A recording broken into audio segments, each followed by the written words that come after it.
ధృతి అంటే ఒక లక్ష్యాన్ని నిర్దేశించుకొని దాన్ని సాధించడం కోసం పట్టుదలతో పరిశ్రమించాలి. అబ్దుల్ కలాం గారు ఇండామిటబుల్ స్పిరిట్ అని ఒక పుస్తకం రాశారు.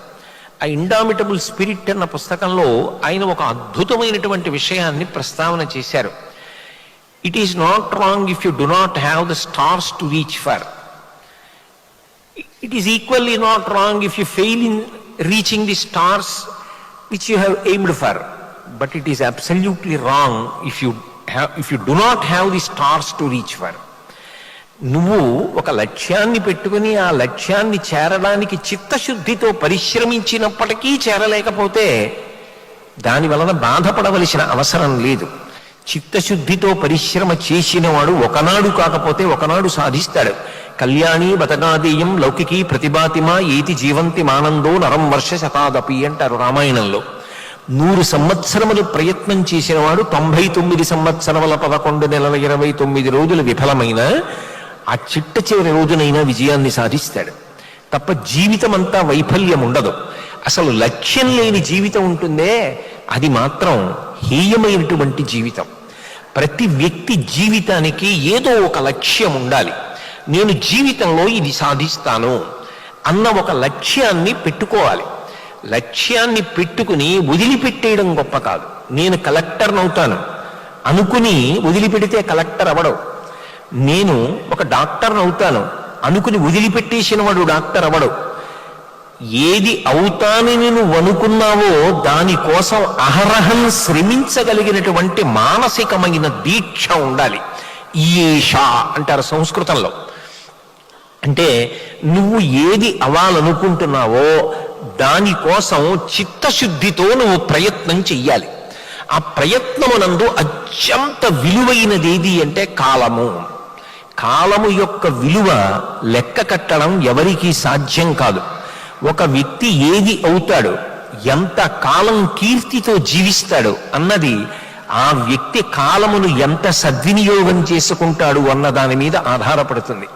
ఒక విషయాన్ని చెయ్యడం గొప్ప కాదు, ఎప్పుడు చెయ్యాలో అప్పుడు చెయ్యడం గొప్ప.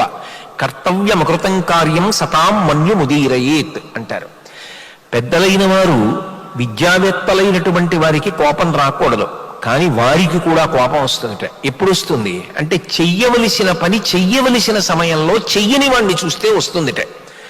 1 సంవత్సరం పాటు విద్యాభ్యాసం చెయ్యండి అని అవకాశం ఇచ్చినప్పుడు అది ఒక గొప్ప వరం. చదువుకోవడం అనేటటువంటిది కొన్ని కోట్ల మందిలో ఎవరో కొంతమందికి మాత్రమే లభ్యమవుతోంది. అటువంటి అవకాశం లభించినప్పుడు చదువుకోవడం అనేటటువంటిది ఎంతో సంతోషంతో చెయ్యవలసిన ప్రక్రియ. ఇది నాకు భగవంతుడిచ్చిన అపూర్వమైన అవకాశం. ఈ విద్యార్థి దశలో నాకు ఏ ప్రతిబంధకాలు లేవు. హాయిగా నేను ఎన్ని పుస్తకాలైనా చదువుకోవచ్చు. ఒకసారి చదివితే రాని విషయాన్ని 2 సార్లు చదివితే వస్తుంది. 2 సార్లు చదివితే రాని విషయం 3 సార్లు చదివితే వస్తుంది. 3 సార్లు చదివితే రానివాడికి 10 మార్లు చదివితే వస్తుంది. అంతేకాని 10 మార్లు చదవడానికి బద్ధకం అయితే కాలాన్ని సద్వినియోగం చేసుకోవడం చేత కాకపోతే ఆ వ్యక్తి కాలమునందు శాశ్వతమైనటువంటి కీర్తిని సముపార్జించగలిగిన వాడు ఎన్నటికీ కాలేడు. కాలాన్ని సద్వినియోగం చేసుకోవడం రావాలి. నేను విద్యార్థులతో ఈ మధ్య కాలంలో ఎక్కువగా అనుబంధాన్ని పెంచుకుని చాలా కీర్తి ప్రతిష్టలు సంపాదించిన వారు, మీరు తొందరగా స్మరించగలిగిన వారు, మీ వయసులో ఉన్నటువంటి వారందరికీ కూడా బాగా గుర్తుండిపోయిన వ్యక్తి కనుక అబ్దుల్ కలాం గారిని ఎక్కువ ప్రస్తావన చేస్తూ ఉంటాను. వారు పాత్వేస్ టు సక్సెస్ అని వారి శరీర పతనానికి ముందర ఒక పుస్తకం రాశారు. అందులో ఆయన ఒక విషయాన్ని ఉటంకించారు. మోరిస్ గుడ్మ్యాన్ అని ఆయన ఒక పుస్తకం రాశాడు, ది మిరికల్ మ్యాన్ ఆ పుస్తకం పేరు. అందులో ఆయన ఒక అద్భుతమైన విషయాన్ని చెప్పాడు. మనిషి మానసికంగా దృఢమైన సంకల్పం ఉంటే ఎంత గొప్ప విషయాన్ని ఎలా సాధించగలడు అన్న విషయాన్ని. ఆయన సరదా కోసమని ఒక రోజున విమానాన్ని నడుపుతున్నాడు.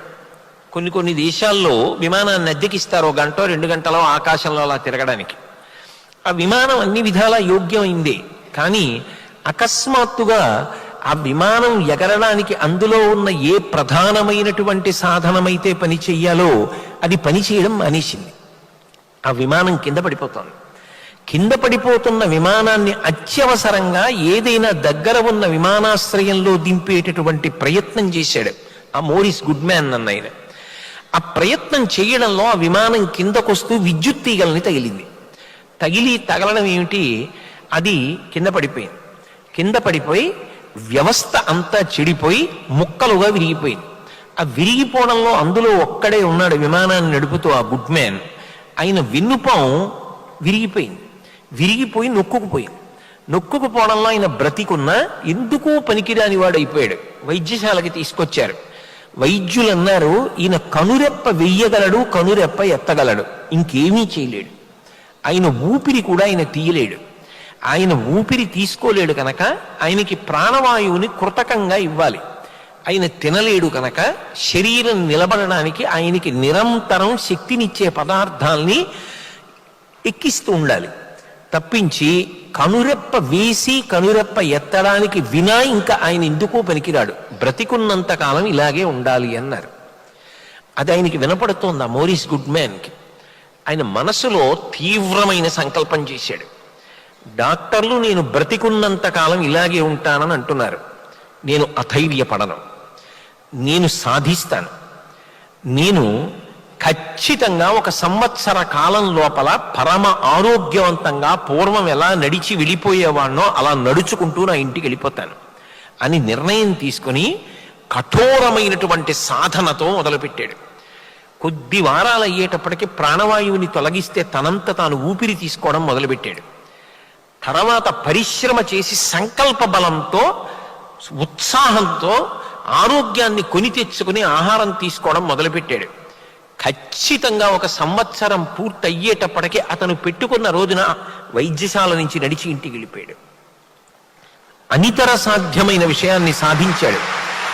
ఏ వైద్యులు ఈ వ్యక్తి కనురెప్ప వేసి కనురెప్ప ఎత్తడానికి వినా పనికిరాడని చెప్పారో, పక్కన నిలబడిన వాళ్ళందరూ కూడా ఇక నువ్వు నడవలేవు, లేవలేవు, కూర్చోలేవు, పడుకోలేవు, ఊపిరి తీలేవు అని చెప్పారో అంతమంది నిరుత్సాహపరుస్తూ మాట్లాడుతుండగా లోపల సంకల్ప బలంతో అతనొక్కడే అద్వితీయమైన రీతిలో సాధించి ఇంటికి వెళ్ళాడు. ఇది ఎప్పుడో జరిగిన సంఘటన కాదు, 1881 సంవత్సరంలో జరిగింది.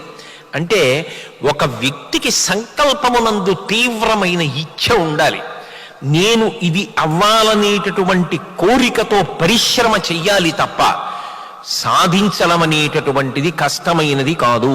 మోరిస్ గుడ్మ్యాన్ కన్నా దయనీయమైన స్థితిలో ఎవరం లేం కదా. ఒక పుస్తకాన్ని కష్టపడి చదువుకోవడం కష్టమా, పరీక్ష రాయడం కష్టమా? చదువుకోవడం అన్నది సంతోషకరమైన ప్రక్రియగా మారినప్పుడు పుస్తకాలు చదవడం కష్టమా? ఏది కష్టం? కేవలం సంకల్పాన్ని పెట్టుకోవడం గొప్ప కాదు, ఆ సంకల్పాన్ని సాధించడానికి దృఢమైన దీక్షతో ప్రయత్నం చెయ్యడం గొప్ప. శ్రీరామాయణంలో స్వామి హనుమవంక చూడండి. 100 యోజనముల సముద్రమును దాటి అవతల వైపుకు వెళ్ళాలి. యువతల వైపు ఉత్తర తీరంలో కొన్ని లక్షల మంది వానరులు కూర్చుని ఉండిపోయారు. సుందరకాండ పారాయణ చెయ్యండి అంటారు. ఎందుకు పారాయణ చెయ్యండి అంటారు? అదేదో జరిగిపోయిన కథ అని కాదు. ఇన్ని లక్షల మంది వానరములు సముద్రాన్ని దాటలేక కూర్చున్నాయి. కానీ ఒక్క హనుమ మాత్రం ఈ సముద్రాన్ని దాటుతాను అనడం కాదు, అక్కడ ఉన్నటువంటి పర్వతం ఎక్కి కూర్చుని సముద్రం వంక చూసి మహర్షి ఒక అద్భుతమైన శ్లోకం కిష్కింధకాండ చిట్ట చివరిలో ఇచ్చారు. ఆయన అసలు ముందు సముద్రాన్ని దాటడానికి సవేగవాన్ వేహ సమాహితాత్మ హరిప్రవీర పరవీరహంత మనస్సమాధాయ మహానుభావో జగామలంకాం మనసా మనస్వి. మనసుతో లంకాపట్టణానికి వెళ్ళిపోయారు. ఎవరైనా సరే ఒక కార్యాన్ని సాధించేటప్పుడు ముందు మానసికమైనటువంటి బలాన్ని పొంది ఉండాలి. అయ్యో నెల్లూరు వచ్చాను, ఆధ్యాత్మిక ప్రవచనం ఏదో శివానంద లహరి గురించి చెప్పమన్నారు, ప్రభాకర్ రెడ్డి గారు కూడా ఏదో ఆధ్యాత్మిక విషయం అడుగుతారనుకుంటే పిల్లలను ఉద్దేశించి మాట్లాడమన్నారు. నేను ఇప్పుడు వెళ్ళి ఏం మాట్లాడతాను, ఏం మాట్లాడాలి, నేను మాట్లాడగలనా అని నాకు నేనుగా ముందు మనసులో నిరుత్సాహాన్ని పొందాననుకోండి, నేనేమి సాధించలేను.